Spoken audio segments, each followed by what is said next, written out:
لا حول ولا قوة إلا بالله العلي العظيم. أعوذ بالله من الشيطان اللعين الرجيم. بسم الله الرحمن الرحيم. الحمد لله رب العالمين. الصلاة والسلام على أشرف الأنبياء والمرسلين سيدنا ونبينا مولانا أبي القاسم.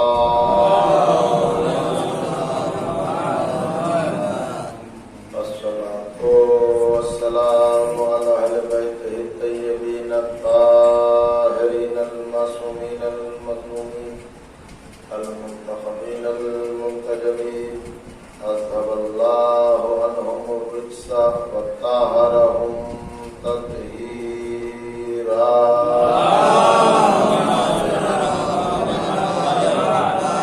ولعنة الله على أعدائهم أجمعين من الآن إلى قيام يوم الدين.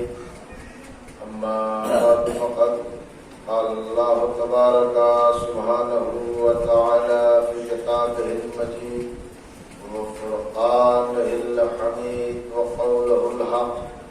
بسم الله الرحمن الرحيم. والضحى والليل إذا سجى ما ودعك ربك وما قلى وللآخرة خير لك من الأولى ولسوف يؤتيك ربك فترضى.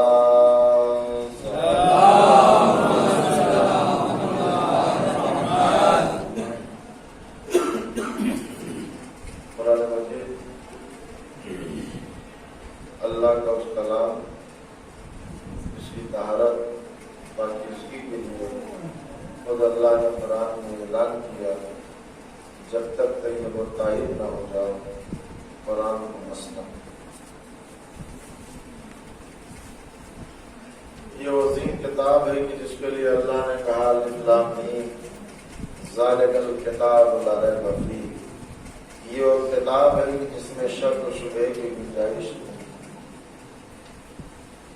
یہ قرآن جس کے وزن کا عالم یہ ہے کہ اللہ نے کہا کہ اگر ہم قرآن کو پہاڑ میں نازل کر دیں تو پہاڑ بھی خشیت پروردگار سے اور خدا سے ریزہ ریزہ ہو جائے.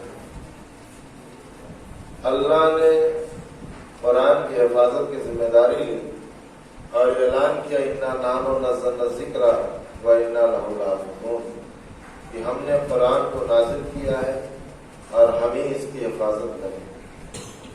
قرآن اس عظیم کتاب کا نام ہے کہ صبح قیامت تک اس میں نہ کوئی تغیر ہو سکتا ہے، نہ تبدیلی ہو سکتی ہے، نہ چینجنگ ہو سکتی ہے، نہ بدلاؤ ہو سکتا ہے. جس شکل میں نازل ہوا ہے اسی طریقے سے قیامت تک رہے گا، اس لیے کہ اللہ نے اس کی حفاظت کی ذمہ داری لی ہے.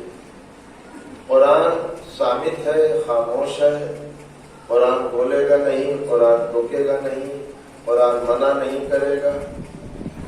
اللہ نے قرآن کے ساتھ بولنے والے جو یہ رکھیں کہ جو بولیں، جو ٹوکیں، جو سمجھائیں، جو بتائیں کہ حق کیا ہے، باطل کیا ہے، اچھا کیا ہے، برا کیا ہے.